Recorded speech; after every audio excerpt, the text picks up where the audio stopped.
হবিগঞ্জ জেলার চুনারুঘাট উপজেলার বুটিনালা খাল পুনঃখনন কার্যক্রমের উদ্বোধন করা হবে। উদ্বোধনী অনুষ্ঠানে প্রধান অতিথি হবিগঞ্জ ৩ আসনের সংসদ সদস্য ও জাতীয় সংসদের হুইপ মোহাম্মদ জি কে গাউস। চুনারুঘাট বুটিনালা খালের সামনে থেকে বিস্তারিত জানাতে সরাসরি যুক্ত হচ্ছেন হবিগঞ্জ প্রতিনিধি আলামিন খান। আলামিন, কখন নাগাদ আসলে এই কর্মসূচি শুরু হবে বা উদ্বোধন হবে সে বিষয়ে আমাদের জানাবেন।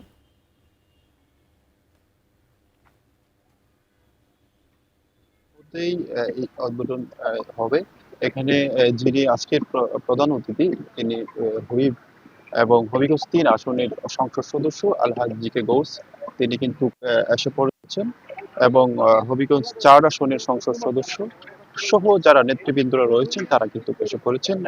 হয়তো অল্প কিছুক্ষণের মধ্যেই এই উদ্বোধন শুরু হবে এবং বিশেষ করে যদি আপনাকে বলি যে হবিগঞ্জের অধিকাংশ যে খাল রয়েছে সেগুলো কিন্তু আসলে যেটি ভরাট হয়ে গিয়েছিল সেটি আসলে প্রধানমন্ত্রীর প্রতিশ্রুতি অনুযায়ী যে খাল খননের কার্যক্রম শুরু হয়েছে সেজন্য আসলে এই এলাকার যে সাধারণ মানুষ থেকে শুরু করে সর্বশ্রেণীর মানুষ কিন্তু অত্যন্ত আনন্দিত। যদি আপনাকে বলি যে হবিগঞ্জে মূলত কৃষির উপর নির্ভরশীল কৃষকরা অনেক উপকারিত হবেন আসলে সেই খাল খননে।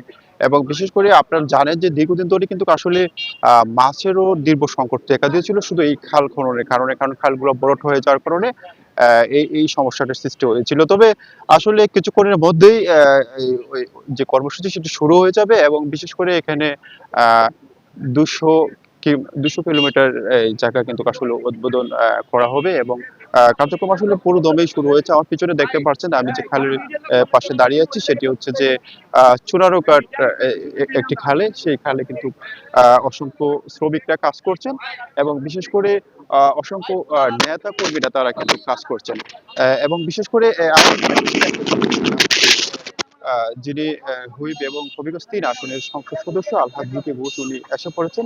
তিনি কিন্তু সেই জায়গা কিন্তু দেখছেন এবং আসলে কিভাবে খনন হচ্ছে এবং কোনো ধরনের দুর্নীতি হচ্ছে কিনা সে বিষয়ে তিনি কিন্তু আসলে আহ, দেখাশোনা করছেন এবং যদি বলি আপনাকে যে কিছুক্ষণের মধ্যে আসলে কিন্তু আসলে কার্যক্রম শুরু হয়ে যাবে। সব মিলিয়ে এই ছিল হবিগঞ্জ থেকে আমার কাছে সর্বশেষ তথ্য।